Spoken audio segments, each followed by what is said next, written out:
Hi, welcome to another episode of Hot Takes, and I'm going to tell you of a tale that is doomed to fail.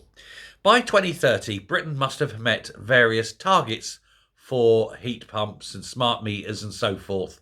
They have these enshrined in law, although who goes to prison if they break that law is yet undecided. I don't suppose anyone will. They'll just have to tell themselves off. But it is there.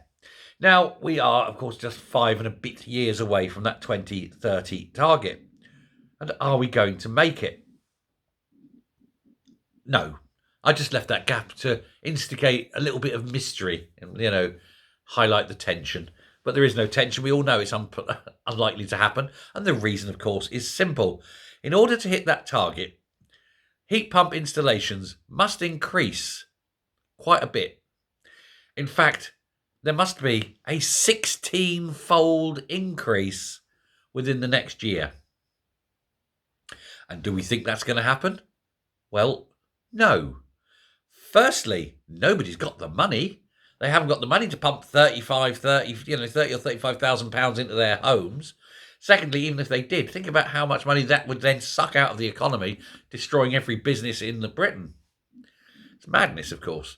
Also, they haven't worked out, well, what are they going to do with electricity prices? Because electricity is so damn expensive.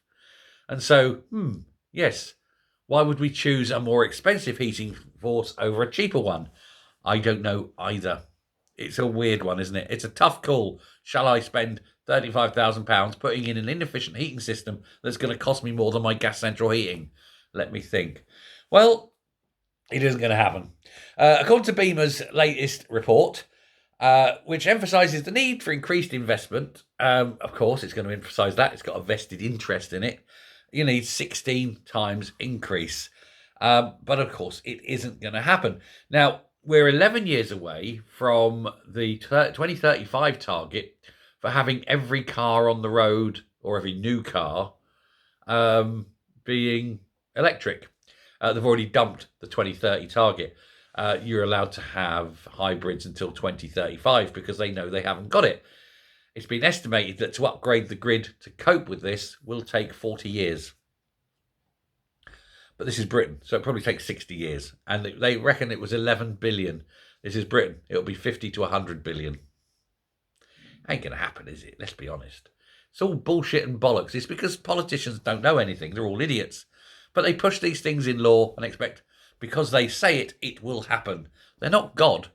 They don't create things by their word.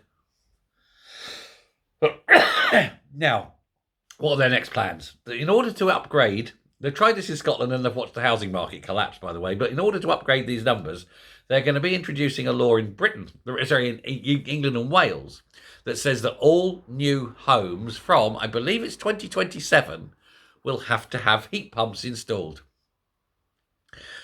Thankfully, that won't count for existing homes. It's only the new ones, which means that all those new homes will be built. Nobody will buy them. And if you own an old home, your house is worth a lot more because nobody's going to buy one of them. The only problem is you're going to have all these homes lying empty. Well, no, you'd fill them with all the immigrants. They can have the nice heat pumps that we'll be paying for. Weird, isn't it? That's Britain for you. That's Keir Starmer. That's what happens when you vote Marxist. It isn't going to happen. Like I say, you haven't got the infrastructure, you haven't got the grid, you haven't got the power supply. And, of course, nobody's worked out what you can do with all the petrol. Also, where's the 36 nuclear power stations going to power all the cars? Never mind the homes and the businesses. Maybe 100 nuclear power stations. It's taken 32 years to build the last one. Best of luck. Bye.